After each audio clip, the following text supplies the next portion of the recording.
Let's see.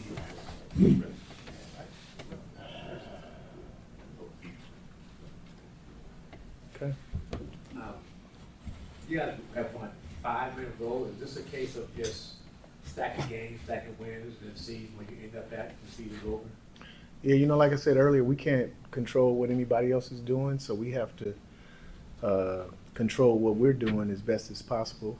And everybody else keeps winning that we're jockeying with, trying to get to that 6th spot.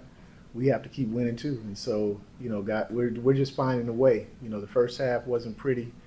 It was a chess game going on because they didn't start Edie. And then every time we took Zoo out, they came in with him and Jaren Jackson or him and Huff. And they stayed big when we had our small lineup in. So I didn't want to tip my hand too early.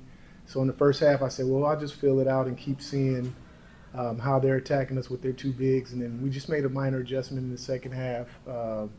We started Bogey instead of KD to stretch them out a little bit more because Jaren Jackson was guarding KD, and he was just staying in and clogging up the paint. And that just seemed to open things up for us offensively.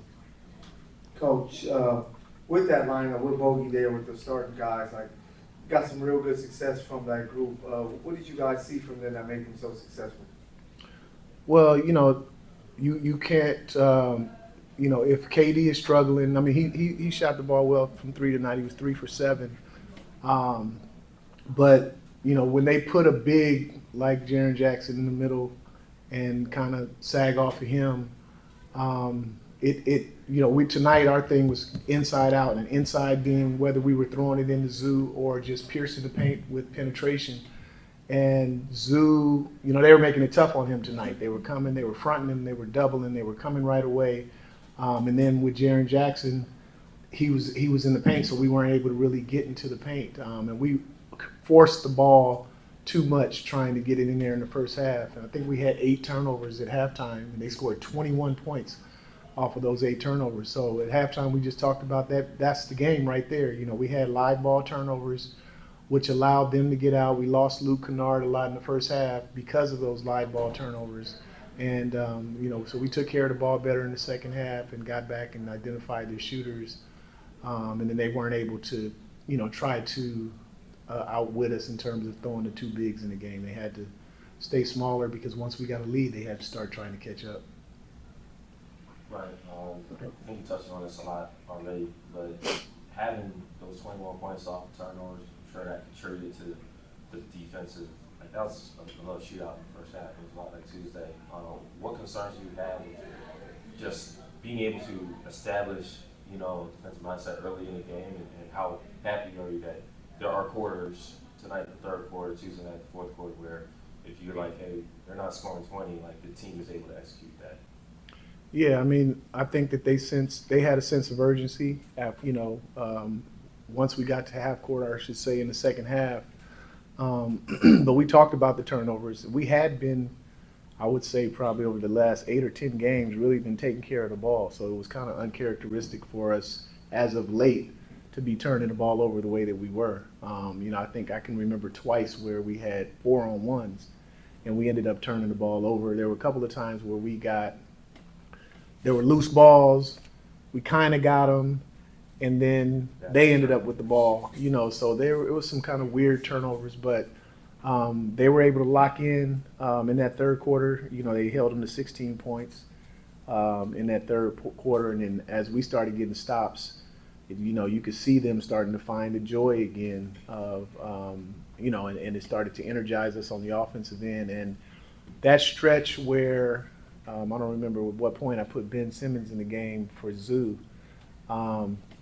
He really got us going, kicking the head, to our shooters, an out of bounds. One was an out of bounds play, but just his heads up, head and eyes up, and hitting the first open man that he sees. As the guys get more used to playing with him, they'll start running out more on the break. Because they know that they're going to receive the ball. And so we're just trying to take advantage of that when he comes in the game because he's so versatile. Bichon, has it surprised you at all over these last couple games, and just how quickly things have come together for you guys with everybody healthy, and how kind of seamlessly they've gelled together in such a short period of time? It may seem seamless. It doesn't always seem seamless to us, but no.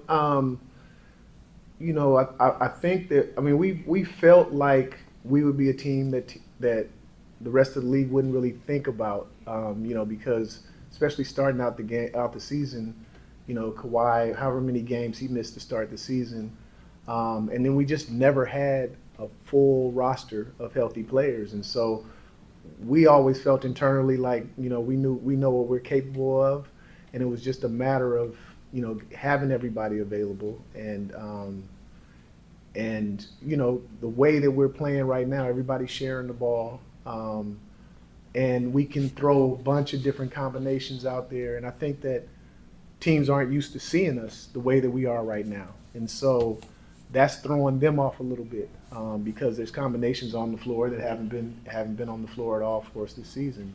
So I'm just happy that it is coming together, and I just want to keep building on it. B. Shaw, so in the third quarter, you said with Ben Simmons, I kind of want you to talk about his versatility. He can play defense, he can rebound and facilitate. How important is that to be able to dominate a game without even having to really score a basket? Kind of talk about his impact in that aspect. Yeah, there's certain players that have been in the league. I grew up kind of like a big brother to Jason Kidd in Oakland, and he was a player that always, I remember him from CYO to, all the way up, impacted every game that he played in without having to score a point.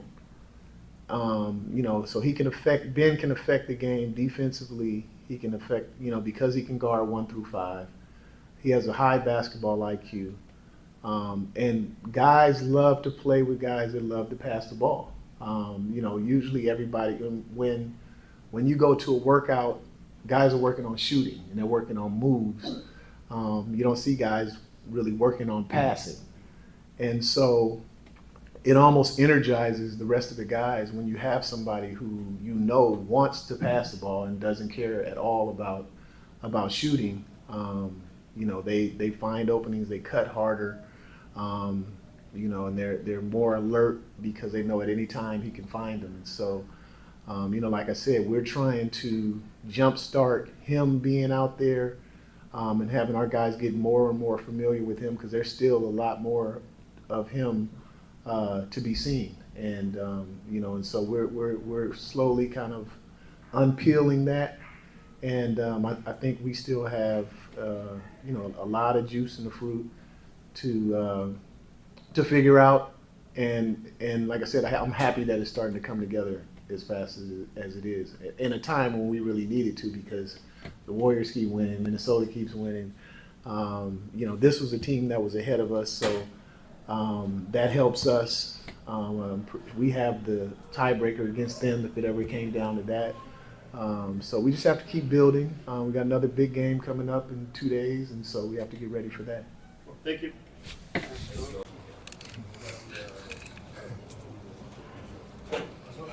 Anybody? James, you talked a lot about your ability to kind of toggle back and forth between being a facilitator, being a scorer, and do what the team needs on that particular night. You're still facilitating at a high level right now, but the scoring has gone up in recent games. Is that a concerted effort on your part, or what are you going to do? Taking what the defense gives me, being a little bit more aggressive. Just being a little bit more aggressive. Me being aggressive is going to determine what play you make, whether to score or be a facilitator. James, when you're incorporating a few guys back from injury or from trade, you don't want to see the wins pile up in that span. You guys have been able to win, I think, 9 of 10 in the span here. Bogey playing well, Norm coming back and everything. How have you guys been able to do that, though? Communicating through it. Obviously playing our butts off and finding the rotations, who's playing well, and going with that. We got a full roster finally. We've been waiting on this moment, for the entire year, and now we're here to where we, actually, see some really good Clipper basketball. So for us, it's just figuring out who's playing well, what works and what doesn't work, and in the midst of that, trying to win games. In what ways have y'all prioritize joy as a part of everybody coming together, winning games, performing as well as you have That's the offensively? most important thing. You know, if you don't have joy for yourself and for each other, then it's not going to work. And that's what we, has been communicating and talked about it. And, you can see it. You can see our swagger is different. Is it a little surprising to you how quickly it's come together with everybody back in the fold rather than? Defensively, we've been elite all year. You know what I mean? Then, offensively, we find it. So, like I said, with the trade and adding Bogey and, Ben is playmaking and then, having Kawhi, healthy and all coming back, we got a variety of different lineups that we can put out there depending on, what we're playing. You mentioned Bogey. In what ways has he helped you kind of be fresher down the stretch of games because he has? Pick and roll he can shoot the shit out the ball. Pick and roll, he's very, very comfortable. He takes his time and he makes the right play. So, not me. Kawhi, you got guys that, can put the ball in the basket. And, like I said, our defense has been really good all year. So, having these guys, and then, somebody like Zoo who can go out there and beat you up too, under the basket. So, just we take what the game gives us and, don't force it. What's it like seeing Zoo get just aggressively doubled from the start of that game? If he doesn't, he scores. So, we all know the reason why he's getting doubled. And we just got to know that, and then, we figured out how to prepare off that. Same thing when, they fire, which means they double on Kawhi or they double on me. We talk about where guys are supposed to be offensively, and then, and execute. How important is it to beat these teams that are ahead of you guys? It's important to win every game. It's not even about another team. It's about us and us feeling really good about each other, which we do. What is that relationship with Bogey like? We saw him at the Adidas event for you the other day. You guys had a really good time. Just what's that chemistry been like building with him, both on and off the court? Unbelievable basketball player, even better guy. He gets it, he understands it, and he fits in. What we're trying to do. He understands it. He's been in big time games since he was a teenager. So this is no different. And he fits in. He's a cool guy to hang out with. And he just understands, man, and he listens. I curse him out sometimes, and he don't take it under his skin. He listens and he go out there and be better. And that's the sign of somebody who wants to win. So I'm happy he's on our team. He doesn't curse you back in Serbian or anything?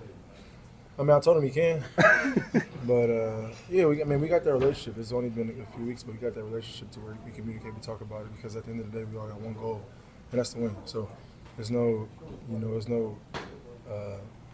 hard feelings. There's no, me just trying to be mean. It's, and I'm sure now we fully healthy guys feel like they should be playing more minutes or want to play more minutes or was used to playing more minutes. It's like the main goal is to win the game. Whether I scored 30 points or whether I scored 10 points, we win. We all got the same goal. We all know what that is. So. Thanks, James. Has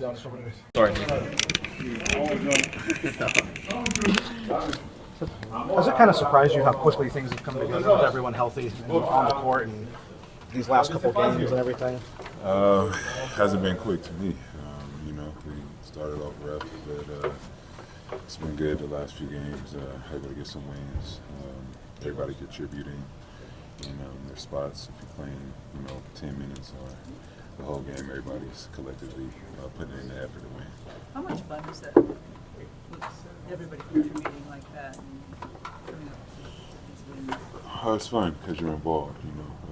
It's not fun being not involved in the game, and you're trying to force things.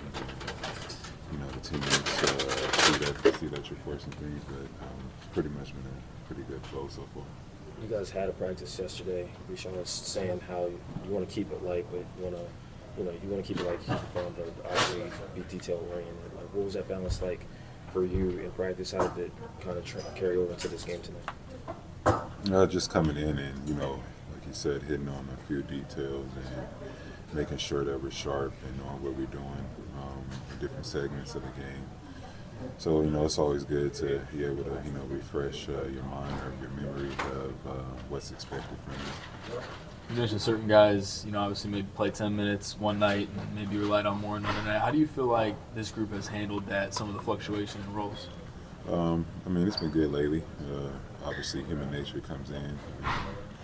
You want to play more minutes or, get more shots or a better defensive assignment. But you know, for the most part, everybody's been in good spirits, pretty much. Now, one of the things you mentioned last game we were talking about Zoo is that as guys start to get more touches, they can become more patient and they don't feel like they have to force as much. You coming up the way you did, playing around Hall of Famers early in your career and being more of a role guy, do you feel like that helps you give better advice to some of your younger teammates who may be in a similar role right now around stars? Yeah, for sure. You know, wanted to do more at times, being young and not knowing how my career was going to go. You know, that's what you think about, just because you want to stick or stay in the league, and it's not always about scoring or you know, getting the most shots in the game. So, you know, I try to give whoever it is a peace of mind of, you know, what I've been through and how long it took me to get here. So, yeah, I'll help you with that. You have a big opportunity Sunday. I'm on a team in the West. The Clippers haven't beaten them yet, but you haven't played them yet. Like, how are you looking at OKC? How are you looking at that game Sunday? Like I always say, enjoy the win tonight, and we'll figure it out tomorrow. But it's like any other game, even if we're playing a bottom seed team, I think we pretty much need all the wins right now that we could get. But it just gives us an opportunity to see how the best of the league is playing, and you know, try to either use it as a practice or whatever for us to move forward. Thanks, Kawhi. Zoo, another double for you. You guys won 9 of 10 now. Is it at all maybe surprising to you that you guys are usually when you incorporate guys, you don't always get wins in those. You guys have been able to incorporate guys back from trade, injury, and also rack up wins. Has that been surprising to you at all? I mean, we lost games in the beginning, post All-Star break. You know, we lost a few that we should have won. I think because we missed some guys, so guys were you know, new guys trying to figure out with them, trying to figure out lineups. We missed some games, but I don't think it's surprising. We got a bunch of high IQ players, experienced players who know how to play the game the right way, and shows on the court. Do you feel like that's the most aggressive that you've been able to start a game? And how did you feel like Yeah, what they were doing? They were coming right away, and they didn't even wait for the dribble. So they were coming on the catch, and they were, even if I cut it far out, they were coming. So just got to make the right pass, you know, find the open man, and find a good shot. How much do you pay attention to the standings and where you guys are? Who's ahead of you? A lot. And what, A lot. and by doing that, does it add any more significance to these games? Like you have OKC coming up. For sure. Memphis is ahead of you. For sure, for sure. I mean, we want to focus on ourselves and win as many games as we can, but at the same time, you know, every night I'm watching the games, I'm watching the teams in front of us, teams that are behind us in the standings, hoping they lose, and you know, being a hater. But no, we're trying to win as many games as we can, focus on us, and see where that takes us. How do you look at that OKC game? Is it a test? Is it a challenge? Is it a Must win. Every game is a must win for us. We're feeling good. We're playing good. I think we're in a good rhythm right now, and it's obviously going to be a challenge. I think that's the best team in the league throughout the whole year, throughout the whole season. So it's really going to show, you know. I don't know if it's going to show where we at, but it's going to be a good challenge for us. Yesterday at practice, B. Shaw said that he's called you, Bogey, and Nico the Euros, I guess, when you guys are on the floor. Kind of what has made that trio so good when they have been on the floor? High IQ. Are you saying other guys don't have high IQ, then? No. I'm just saying European players are high IQ? high IQ players.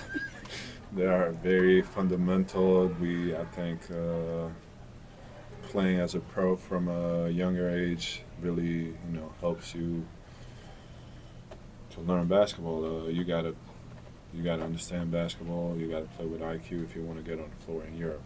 And we all went through that. We all went through the younger categories where they teach you stuff that I think they don't teach kids over here. They teach you all the defensive rotations, all the spacing on offense, like all the fundamentals. And I think it's easy to play with them. They got a lot of experience. They are really good players that played in so many games, seeing a lot of defenses, offenses. They know what to do at all times, and it's just be patient and read the game. So I don't think of you as a Laker, but obviously you and B. Shaw were with the Lakers together early in your career. Like, what feels different now compared to when he was kind of mentoring you when you first came into the league? I mean, I didn't play much, but what feels now, like he trusts me a lot. He's got confidence in me. He's trying to post me up. He's trying to get me the ball in the paint. He's a big believer in the inside-out game, and he want to establish that, paint and playing inside, and then that's going to open up all the shots. And he's been doing a great job.